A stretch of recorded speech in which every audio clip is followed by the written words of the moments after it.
नमस्कार मित्रांनो, स्पष्टीकरणासहित PYQ प्रश्न।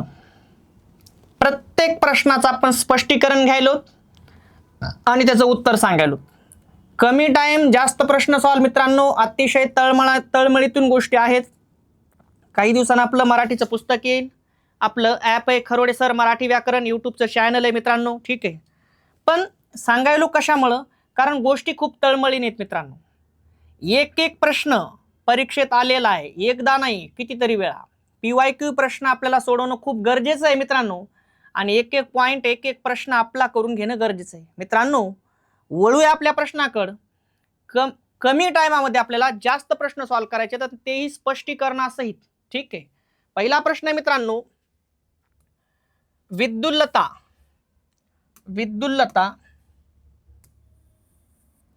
या शब्दाची संधी खालीलपैकी कोणत्या पोट शब्दांनी केली जाते? खालीलपैकी कोणत्या पोट शब्दांनी केली जाते? ठीक आहे मित्रांनो, इकडे लक्ष द्यायचंय तुम्ही। थोडक्यात विद्युल्लता ही संधी आहे आणि याचा ही विग्रह आहे, याच्यापैकी कोणता विग्रह बरोबर आहे ते सांगा म्हणायचे, ठीक आहे। संधीची फोड करून दाखवणे म्हणजे विग्रह असते। तर मित्रांनो, विद्युल्लता, तर हेच आन्सर आपण बघू काय करता येईल। तर विद्युल्लता आपल्याला असं वाटतं हे म्हणावं, पण हे मित्रांनो कधीच आन्सर होत नाही, ठीक आहे। विद्युल्लतावर विचार करू, यापैकी नाही, होणार नाही, कारण आन्सर याच्यामध्ये सापडते आपल्याला, ठीक आहे। दोन पर्याय थोडे सेम आहेत, विद्युल्लता, ठीक आहे। तर दोन्ही पर्यायाचा आपण विचार करू तर काय करता येईल। तर दोन्ही पर्याय सेमच आहेत मित्रांनो, ठीक आहे। जशास तसे आलेले प्रश्न आहेत, ठीक आहे। बघू काय करता येईल। तर काय करू आपण, याची फोड करू विद्युल्लता,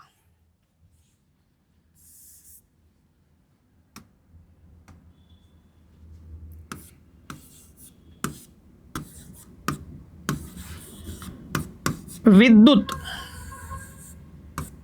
अधिक लता, विद्युत अधिक लता। लक्ष द्या मित्रांनो, काय होतंय, विषय असा आहे की मुळात संधी तची व्यंजन संधी, ठीक आहे। हे अर्धा त आहे, ठीक आहे। तच्या पुढं कोण आलंय, ल मित्रांनो। तच्या पुढं जर तुम्हाला ल दिसलं, या तच्या पुढं जर तुम्हाला ल दिसलं, इकडे लक्ष द्या, या तच्या पुढं जर तुम्हाला ल दिसलं, तर मित्रांनो या तचा ल बनतंय, काय बनतंय, ल। अर्धा का पूर्ण, अर्धा बनलाय बघा, हे लंगड केलंय मी याला, कसा बनलाय, अर्धा ल बनलाय, ठीक आहे। अर्धा ल बनलेला आहे, किती सोपं आहे बघा मित्रांनो। काय होतंय, विद्युल्लता हे अर्धा त आहे, तच्या पुढं ल आले, असं जर झालं की तच काय होतंय, ल। अर्ध का पूर्ण, अर्ध, कारण इथं बी अर्धच आहे, अर्ध ल बनतंय, पुढील ल मध्ये मिसळतंय आणि संधी होते। कसं होईल मग मित्रांनो, वी जशास तसा, दिव जशास तसा। आता तच काय बनलंय, ल, अर्ध का पूर्ण, अर्ध, मग जशास तसं अर्ध ल घेतो, अर्ध ल, पुढील ल ला मिसळणार, ल ला ल, ठीक आहे। आणि पुढील लास्टला राहिलं ता, आणि मग मित्रांनो विद्युत अधिक लता, विद्युल्लता। आणि मित्रांनो लक्षात ठेवायचंय काय, ल ला ल जर जोडून आलं की संधीचं नाव सांगायचंय तची व्यंजन संधी। म्हणजे मित्रांनो याचा अर्थ असा आहे, हे ऑप्शन बरोबर आहे, हे दोन्ही सेमच आहेत ना, मुळात एकच धरू आपण, ये नाहीत तशी, दोन्ही ऑप्शन सेम आहेत। मग तच्या पुढे जर ल आलं तर तच ल बनतंय, पुढील ल मध्ये मिसळतंय, आणि ल ला ल दिसलं की संधीचं नाव सांगायचं तची व्यंजन संधी। आणि एखाद्या वेळेस ऑप्शन असते ल ची व्यंजन संधी, बरं वाटतंय आपल्याला, पण ते ऑप्शन कधीच नसते, ते निरा संपल्यासाठी, ज्यानं कधी पुस्तक वाचलं नाही आणि त्याला वाटते मी यावेळेस लागतो।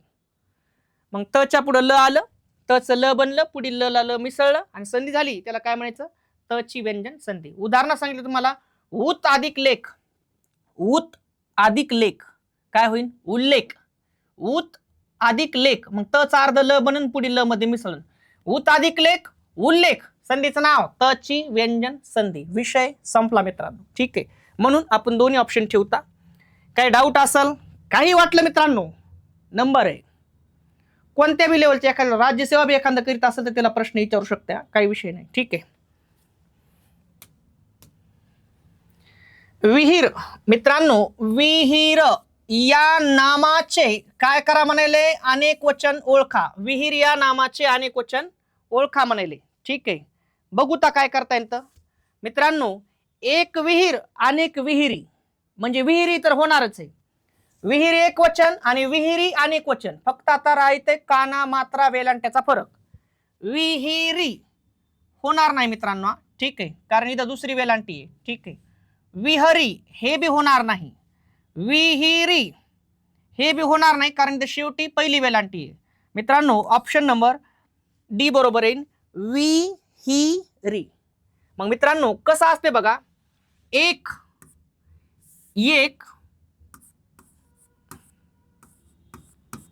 विहीर, एक विहीर आणि अनेक विहिरी.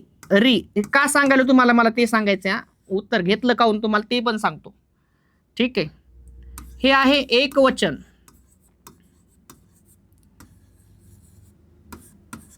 आणि हे मित्रांनो अनेक वचन.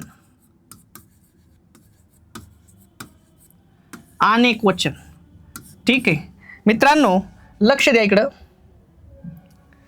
विहीर इथं दुसरी वेलांटी आहे आणि विहिरी इथं पहिली वेलांटी आहे. मला तुम्हाला सांगायचं काय माहितीये का, या र मध्ये अस्वर आहे आणि शेवटी अस्वर आला का त्याच्या पुढची, त्याच्या अगोदरची वेलांटी दुसरी असते. आणि इथं दीर्घ ई आहे आणि शेवटी दीर्घ स्वर आला का त्याच्या अगोदरची वेलांटी रस्व असते. मग एक विहीर अनेक विहिरी, मग त्याच्यात बी डाऊट बघा ना. इथं अस्वर आहे, अकारांतापूर्वी येणारे इकार आणि उकार मराठी भाषेत दीर्घ लिहिले जातात. इथं दीर्घ ई आहे, दीर्घांतापूर्वी येणारे इकार आणि उकार मराठी भाषेत रस्व लिहिले जातात. विधान बरोबर का चूक? विधान बरोबर. विषय संपला. आणि म्हणून विहीर या नामाचे अनेक वचन काय होते? विहिरी. म्हणजे मित्रांनो तुम्हाला माहित बी असू द्या तरी प्रश्न चुकायला बघा ना, काय करावं बापा. नियमांत बरोबर हेच वाटायले बघायला, पण उपयोग नाही. ठीक आहे. चॅनलला लाईक शेअर सबस्क्राईब करा मित्रांनो. खूप तळमळीनं गोष्टी आहेत.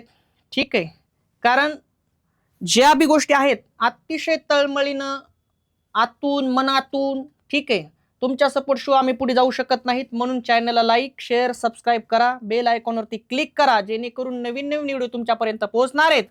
तुमच्या सपोर्ट शिवाय मी काहीही करू शकत नाही मित्रांनो. ठीक आहे. आणि म्हणून खाली काही शब्द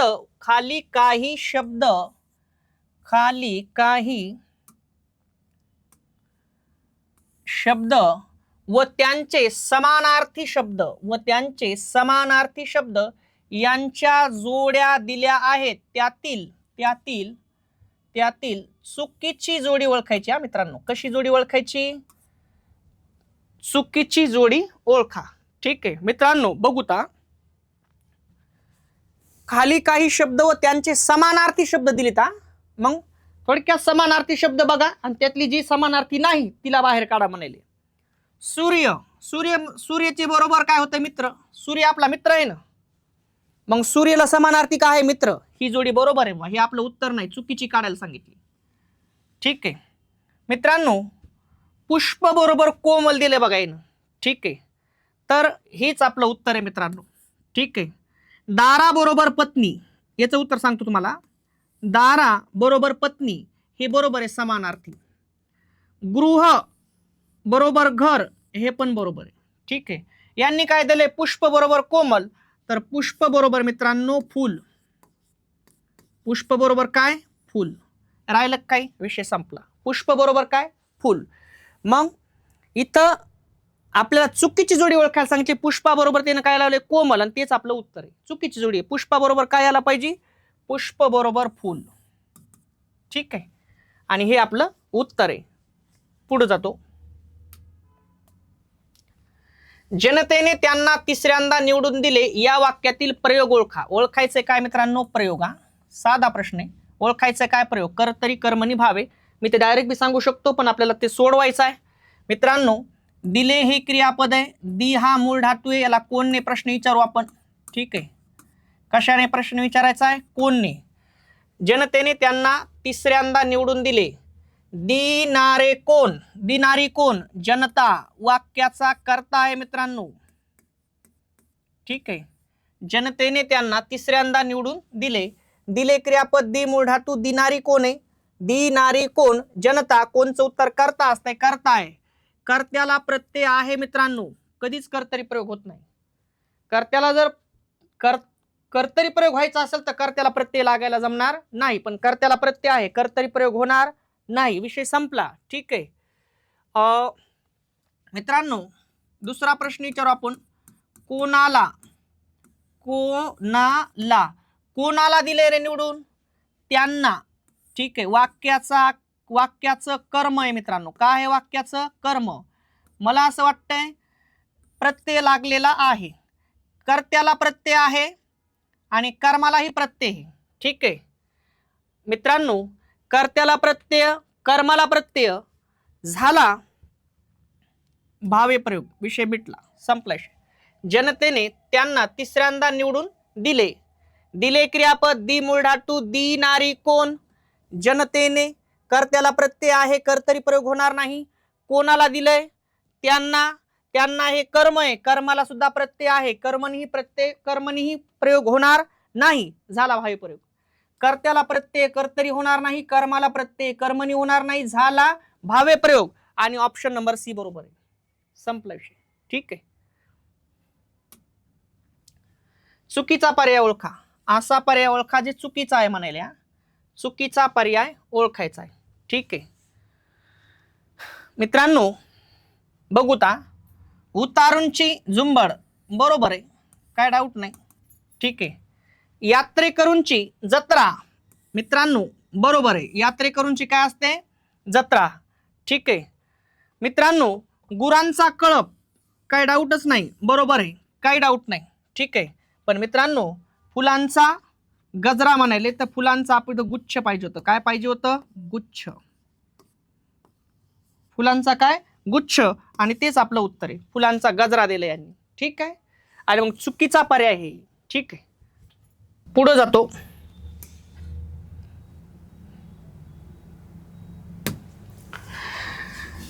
खालीलपैकी भाववाचक नाम ओळखा. असं नाम ओळखायचंय जे भाववाचक नाम आहे. ठीक आहे. खालीलपैकी भाववाचक नाम ओळखा. ठीक आहे. तर मित्रांनो गरीब हे विशेषण आहे, गरीब माणूस. ठीक आहे. श्रीमंत हे पण विशेषणच आहे. ठीक आहे. तर गरिबी हे भाववाचक नाम आहे मित्रांनो. गंभीर हे पण विशेषण आहे मित्रांनो. इकडे लक्ष द्या. गरीब हे विशेषण आहे आणि गरिबी हे भाववाचक नाम आहे. गरीब मुलगा, गरीब मुलगी आपण म्हणतो का नाही. मग गरीब कोण आहे? विशेषण. आणि गरिबी कोण आहे? भाववाचक नाम. ठीक आहे. मग गरीब, श्रीमंत, गंभीर हे विशेषण आहेत आणि गरिबी कोण आहे? भाववाचक नाम. आणि तेच आपलं उत्तर आहे. ठीक आहे. पुढे जातो. परमेश्वर सर्वत्र असतो या वाक्यातील सर्वत्र हे कोणते क्रियाक्षण आहे? परमेश्वर सर्वत्र असतो या वाक्यात सर्वत्र हे कोणते क्रियाक्षण आहे? सर्वत्र हे कोणतं क्रियाक्षण आहे म्हणाले मित्रांनो. परमेश्वर सर्वत्र असतो. असतो क्रियापद, अस मूळ धातू. विचारा प्रश्न मित्रांनो, पाठ करीत बसायचं नाही. कोठे असतो? सर्वत्र. आणि कोठेचं उत्तर काय असतंय? क्रिया विशेषण. परमेश्वर सर्वत्र असतो. कोठे असतो? सर्वत्र. कोठेचं उत्तर काय असतंय? क्रियाक्षण. आणि कोठेचं उत्तर मित्रांनो स्थलवाचक क्रियाक्षण असते. स्थलवाचक क्रियाक्षण. कोठेचं उत्तर काय असतंय? स्थलवाचक क्रियाविशेषण. त्यानंतर अंत या शब्दाचा उलट अर्थ काय? अंत या शब्दाचा उलट अर्थ काय आहे म्हणते. ठीक आहे. तर मित्रांनो अंतच्या उलट अर्थ होतंय आदी. Option number D. ने आन या शब्दाचा समास ओळखा. ने आन हा सामासिक शब्द आहे, याचा समास ओळखायचा आहे. याचा जर आपण विग्रह केला मित्रांनो, ने आणि आन असा होतंय. ने आणि आन. ठीक आहे. ने आन याचा जर आपण विग्रह केला, ने आणि आन. आणि मग मित्रांनो लक्षात ठेवायचंय काय, सामासिक शब्दाचा विग्रह करताना जर उभयान्वयी अव्यय आलं तर द्वंद्व समास असते, आणि उभयान्वयी अव्ययामध्ये जर समुच्चय बोधक उभयान्वयी अव्यय आलं तर मित्रांनो एकच समास होतंय, ते म्हणजे इतरेतर द्वंद्व समास. म्हणजेच याचं उत्तर काय आहे, इतरेतर द्वंद्व समास. विषय संपला मित्रांनो. अबब अबब केवढी गर्दी ही, अबब या केवल प्रयोगी अव्ययाचा प्रकार ओळखा. या केवल प्रयोगी अव्ययाचा प्रकार ओळखा. तर मित्रांनो साधा प्रश्न आहे, आश्चर्यदर्शक. आपण बापो बापरे अबबो, एका आश्चर्य झालं की बापो म्हणजे आश्चर्य होणं. आपल्या मनातील विचार व्यक्त करण्यापूर्वीच आपल्या मनात दाटून आलेल्या भावना आपण एखाद्या उद्गाराद्वारे व्यक्त करतो, त्या उद्गारांना केवल प्रयोगी अव्यय म्हणतात. आणि जर आश्चर्य वाटत असेल त्याला काय म्हणायचं, आश्चर्यदर्शक केवल प्रयोगी अव्यय. मराठी भाषा लेखनासाठी डॅश डॅश लिपीचा वापर करतात, देवनागरी लिपीचा वापर करतात. मराठीने जी लिपी स्वीकारली तिला काय म्हणतात, देवनागरी लिपी. देवनागरी लिपी डावीकडून उजवीकडे लिहिली जाते. या लिपीतील अक्षरे उभ्या आडव्या तिरप्या अर्धगोल रेषांनी बनलेली असतात. देवनागरी लिपीत प्रत्येक अक्षरावर शिरोरेषा दिली जाते, तिची काही वैशिष्ट्य येतं. पण प्रश्न आम्हाला आहे, मराठी भाषा लेखनासाठी डॅश डॅश लिपीचा वापर करतात. कोणत्या, देवनागरी लिपीचा वापर करतात. पुरुषवाचक सर्वनामाचे किती प्रकार आहेत, पुरुषवाचक सर्वनामाचे किती प्रकार आहेत मित्रांनो तुम्ही ओळखा. मग पुरुषवाचक सर्वनामाचे मित्रांनो ऑप्शन नंबर बी बरोबर आहे, 3 प्रकार. पहिला प्रकार आहे प्रथम पुरुषवाचक, प्रथम पुरुषवाचक सर्वनाम. दुसरा प्रकार आहे द्वितीय पुरुषवाचक, द्वितीय पुरुषवाचक सर्वनाम. आणि मित्रांनो तिसरा आणि शेवटचा प्रकार आहे तृतीय पुरुषवाचक, तृतीय पुरुषवाचक सर्वनाम. झाले असे 3च प्रकार आहेत. ठीक आहे, प्रथम पुरुषवाचक सर्वनाम, द्वितीय पुरुषवाचक सर्वनाम आणि तृतीय पुरुषवाचक सर्वनाम. मग पुरुषवाचक सर्वनामाचे किती प्रकार पडतात, 3. प्रथम पुरुषवाचक, द्वितीय पुरुषवाचक आणि तृतीय पुरुषवाचक असे 3 प्रकार पडतात. विषय संपलेला आहे मित्रांनो.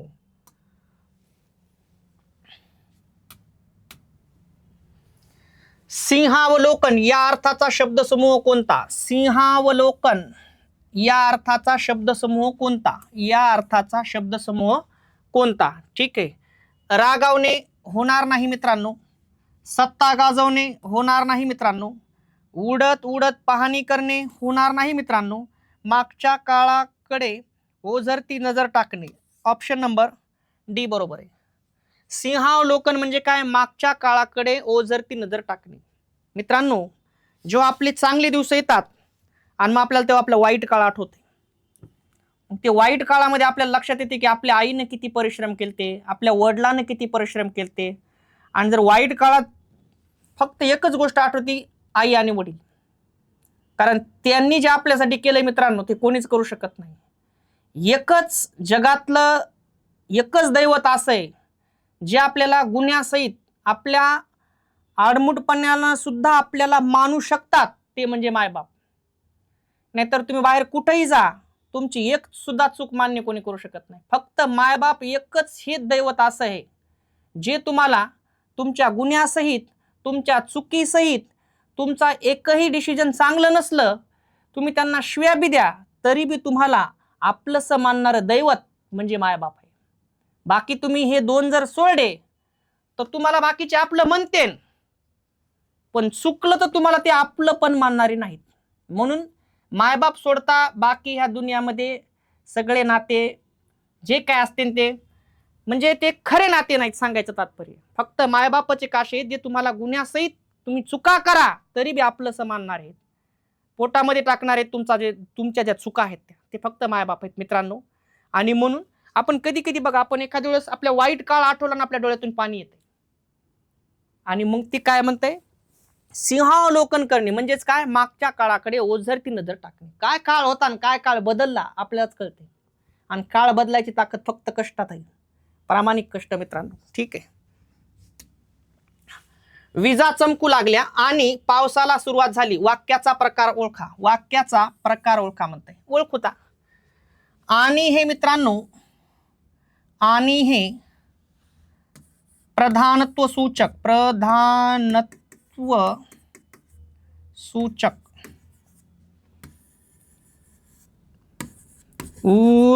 उभयान्वयी अव्यय आहे. आणि कोणे, प्रधानत्व सूचक उभयान्वयी अव्यय. त्याच्यात बी ते समुच्चय बोधक आहे. समुच्चय बोधक, समुच्चय बोधक, प्रधानत्व सूचक, उभयान्वयी अव्यय. मित्रांनो, हे एकदा समुच्चय बोधक झालं की पहिलं वाक्य हे प्रधान असते. कसं असतंय, प्रधान. दुसरंही वाक्य हे पण प्रधान असते. आणि दोन वाक्य जर प्रधान असले तर अख्ख्या वाक्याचा प्रकार होता मित्रांनो संयुक्त वाक्य. संपला विषय. संयुक्त वाक्य. लक्ष द्या मित्रांनो. फक्त आणि ला ओळखिले. आणि समुच्चय बोधक आहे. समुच्चय बोधक, प्रधानत्व सूचक, उभयान्वयी अव्यय. एकदा हे समुच्चय बोधक, प्रधानत्व सूचक, उभयान्वयी अव्यय झालं. पहिलं वाक्य प्रधान, दुसरं वाक्य प्रधान, आणि दोन्ही वाक्य प्रधान आहेत म्हणून अख्खं संयुक्त. ठीक आहे. आणि मग विजा चमकू लागल्या, प्रधान वाक्य. पावसाला सुरुवात झाली, प्रधान वाक्य. विजा चमकू लागल्या आणि पावसाला सुरुवात झाली, संयुक्त वाक्य. Option number C. विषय संपलेला आहे मित्रांनो. स्पष्टीकरणासहित PYQ प्रश्न. ठीक आहे. क्रियापदाचे अर्थ किती मानले जातात? क्रियापदाचे अर्थ किती मानले जातात? किती मानले जातात? 4. नंबर 1 आज्ञार्थ.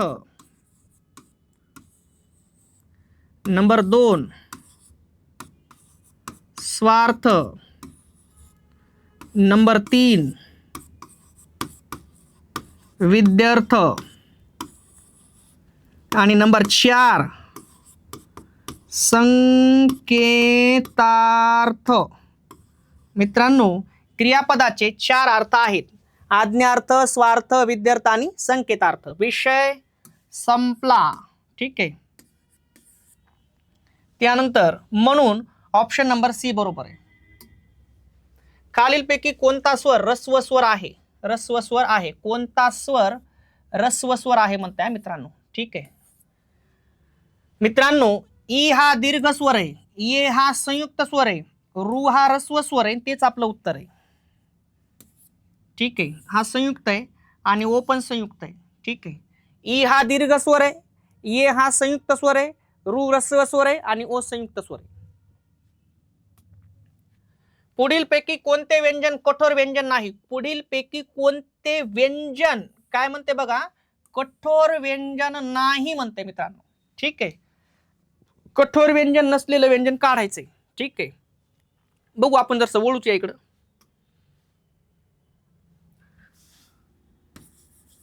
क, ख, ग, घ, ग, च, छ, ज, झ, अन, ट, ठ, ड, ढ, न, त, थ, द, ध आणि न, प, फ, ब, भ आणि म.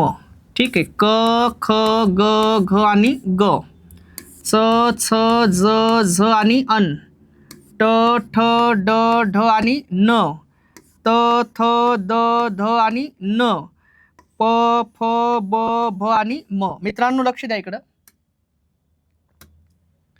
हे 10 आहेत ना, हे 10 हे कठोर व्यंजन आहेत. कसली व्यंजन येतं? कठोर. ठीक आहे. हे 10 जे आहेत ना हे मृदू व्यंजने आहेत. मृदू व्यंजने किती येतं 10. आणि हे जे 5 आहेत हे अनुनासिके आहेत. अनुनासिके अनुनासिके किती येतं 5. आता इकडे लक्ष द्या. क ख च छ ट ठ त थ प फ ही कठोर व्यंजने 10. ग घ ज झ ड ढ द ध ब भ ही 10 मृदू व्यंजने आहेत. ग अन न न म ही 5 अनुनासिके आहेत. आपल्याला ओळखायला काय सांगितलं मित्रांनो बघा. आपल्याला ओळखायला सांगितलंय पुढील पैकी कोणते व्यंजन कठोर व्यंजन नाही. कठोर व्यंजन नाही म्हणाल्या मित्रांनो. तर मित्रांनो पहा तुम्ही लक्षात घ्या. क हे कठोर व्यंजन आहे बघा. हे कठोर व्यंजन आहे. ठीक आहे. छ कुठे आहे बघा. छ पण कठोर व्यंजन हे बघा. छ पण कठोर व्यंजन आहे. ठीक आहे मित्रांनो. ढ कुठे बघा बरं. ढ ट ठ ड ढ हे बघा. हे ढ इथे आणि ढ मृदू व्यंजन आहे. तेच आपलं उत्तर आहे. आणि थ कुठे बघा. थ हे बघा. थ कठोर व्यंजन आहे. म्हणजेच मित्रांनो क छ थ ही कठोर व्यंजन आहेत. तर ढ हे मृदू व्यंजन आहे. तेच आपलं उत्तर आहे. विषय संपला. आता कोणी जर म्हणलं स्पष्टीकरण तर तू मेला माझ्या हातानं मग अजून. ठीक आहे.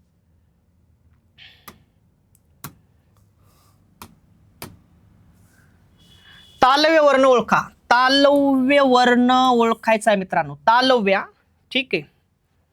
तालव्य वर्ण ओळखा. तर लक्षात घ्या मित्रांनो तालव्य वर्ण ओळखायचा आहे. ठीक आहे. तर लक्षात घ्या ऑप्शन नंबर 1 बरोबर आहे झ. तालव्य वर्ण आहेत च छ ज आणि झ. यांना आपल्याला तालव्य म्हणता येते आणि दंत तालव्य पण म्हणता येते. मग यांच्यापैकी कोण आहे मित्रांनो तिथं झ. ठीक आहे. तेच आपलं उत्तर आहे. तर मित्रांनो लक्षात घ्या इथं ट आणि ढ हे जे आहेत ट आणि ढ हे मूर्धन्य आहेत. कसले आहेत मूर्धन्य वर्ण आहेत. कसले वर्ण येतं मूर्धन्य. ट आणि ढ कसले येतं मूर्धन्य. तर न हा मित्रांनो दंत्य वर्ण आहे. कसल्या वर्ण आहे दंत्य. लक्षात घ्या मित्रांनो झ हा तालव्य आहे. ट आणि ढ मूर्धन्य येतं आणि न हा दंत्य. विषय संपलेला आहे मित्रांनो. ठीक आहे. स्वरसंधीचे उदाहरण ओळखा. स्वरसंधीचे उदाहरण ओळखा. ठीक आहे. स्वरसंधीचं उदाहरण ओळखायचंय. ठीक आहे. स्वरसंधीचे उदाहरण ओळखा. मित्रांनो ऑप्शन नंबर पहिलेच बरोबर आहे. फक्त इथं श पाहिजे एवढाच विषय. ठीक आहे. पाहूत आपण मित्रांनो सगळ्याच गोष्टी पाहू. ऑप्शन जर तुम्ही पाहिलं गिरी अधिक ईश असं आहे बघा. ते गिरी अधिक ईश. तर मित्रांनो जर आपण पाहिलं तर री मध्ये इथं ई स्वर आहे. इथं बी ई स्वर आहे. ठीक आहे. ई प्लस ई बरोबर काय होतंय मित्रांनो दीर्घ ई बनतंय. काय बनतंय दीर्घ ई. ठीक आहे. लक्षात घ्या जर आपण पाहिलं मित्रांनो ई गेला. ठीक आहे. गी जशास तसा. इधर अर्धा आहे कारण आपण बाहेर काढाय. हा ई त्याच्यात मिसळा. गी री ई घेऊ का नको. गिरी अधिक ईश गिरीश. आणि संधीचं नाव आहे दीर्घादेश स्वरसंधी. ठीक आहे. दीर्घई प्लस दीर्घई बरोबर दीर्घई बनून गेला. आणि ऑप्शन नंबर 1 बरोबर आहे. जगत अधिक नाथ याची कशी होती बघा. ठीक आहे. जगत अधिक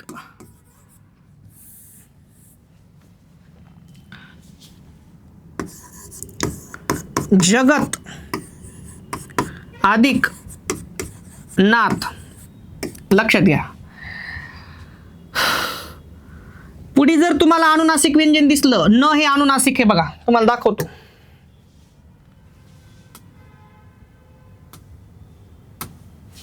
हे बघा न अनुनासिक आहे. ठीक आहे. पुढे जर तुम्हाला अनुनासिक व्यंजन दिसलं मित्रांनो ठीक आहे तर हे याचं काय करायचं याच हे पाठीमागचं व्यंजन काढून टाकायचं. ज जशास तसा ग जशास तसा. ज्याला काढून टाकलंय का, या तला काढलंय का, आता बघा वापस येतो, तला काढ, एवढं लक्षात ठेवा. हे कुठे येतं, हे तला काढे आपण ना तिथून, याच्यातलं शेवटचं अक्षर घ्यायचं, त थ द ध न, अर्ध घ्यायचं. ठीक आहे, अर्ध, याच्यातलं शेवटचं अक्षर कोणतं आहे, अर्ध न, न पुढील न ला जोडायचं, जगत अधिक नाथ, जगन्नाथ. मित्रांनो हे अनुनासिक व्यंजन संधी. ठीक आहे, सत अधिक जन, सत अधिक जन. तर मित्रांनो सत अधिक जन, सज्जन, तच ज बनते बघा, तच काय बनतंय, अर्ध ज, आणि मग सत अधिक जन सज्जन. ठीक आहे, सत अधिक आचार, सत अधिक आचार. मित्रांनो याला तृतीय व्यंजन संधी म्हणतात. या सत अधिक आचार, मग इथं पुढे स्वर आहे. ठीक आहे, आणि इथं कठोर व्यंजन आहे, तर याच्यातलं तिसरं व्यंजन येत आहे त थ द.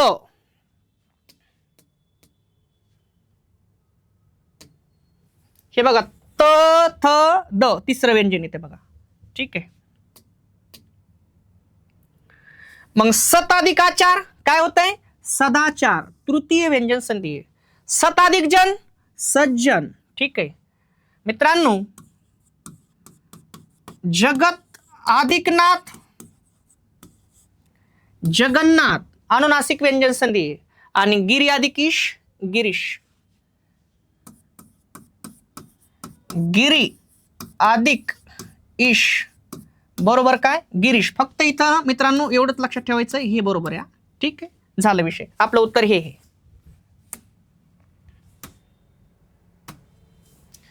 ती फुलाहून नाजूक आहे, हून याचाच विचारला असेल प्रश्न. अधोरेखित शब्दाची विभक्ती प्रकार सांगा. हून प्रत्यय लागलाय पंचमी. मित्रांनो नेयेशी हे तृतीय विभक्तीचे प्रत्यय आहेत. ठीक आहे, इचे ऊन आणि हून, ऊन आणि हून हे पंचमीचे प्रत्यय आहेत. त ई आ हे सप्तमीचे प्रत्यय आहेत मित्रांनो. ठीक आहे, आणि चा ची आणि छे हे षष्टीचे प्रत्यय आहेत. आपला ऑप्शन नंबर बी बरोबर आहे. हून हे पंचमी विभक्ती. बोलकी बाहुली मनोरंजन करते, बोलकी हा मित्रांनो. ठीक आहे, बोलकी बाहुली, बोलकी बाहुली. मित्रांनो लक्षात घ्या, बाहुली हे नाम आहे. कशी आहे, बोलकी विशेषण आहे, पण या विशेषणाचा प्रकार ओळखा म्हणा येतं. मित्रांनो बोलकी मध्ये बोल हा मूळ धातू आहे, म्हणजेच ते कोण आहे, धातू साधित विशेषण. धातू साधित, धातू साधित काय, विशेषण, धातू साधित विशेषण आहे. कोण आहे ते, धातू साधित विशेषण, बोलकी बाहुली. मग बोलकी मध्ये बोल हे धातू आहे, धातूपासून विशेषण बनले म्हणून त्याला धातू साधित विशेषण म्हणतात. ऑप्शन नंबर बी. मधु लाडू खात असतो या वाक्याचा काळ ओळखा. लाडू खाय नाही तर काही खाय, आम्हाला काही घेणं देणं नाही. मधु लाडू खात असतो, खा हा मूळ धातू आहे, प्लस त प्लस असतो. ठीक आहे, आणि मग मूळ धातू प्लस त प्लस असतो बरोबर रीती वर्तमान काळ.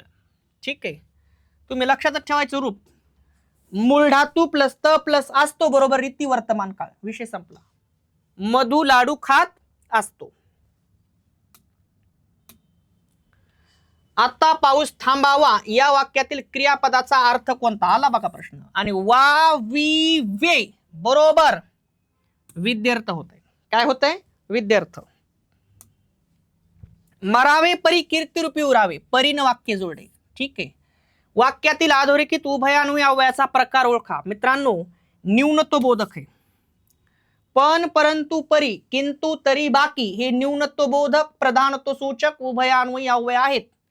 पण परंतु परी किंतु तरी बाकी न्यूनत्व बोधक आहे. मित्रांनो अतिशय महत्वाचे प्रश्न बढियापैकी एकदम छानपैकी झालाय क्लास आपला. ठीक आहे, चॅनलला लाईक शेअर सबस्क्राईब करा, सपोर्ट करा, बेल आयकॉनवर क्लिक करा. अतिशय मनातून तळमळीने या गोष्टी आहेत मित्रांनो. काय वाटलं याच्यातून बी नंबर आहे, बिनधास्त व्हॉट्सअपला तुम्ही प्रश्न टाकू शकता. मित्रांनो थांबतो. जय हिंद, जय महाराष्ट्र.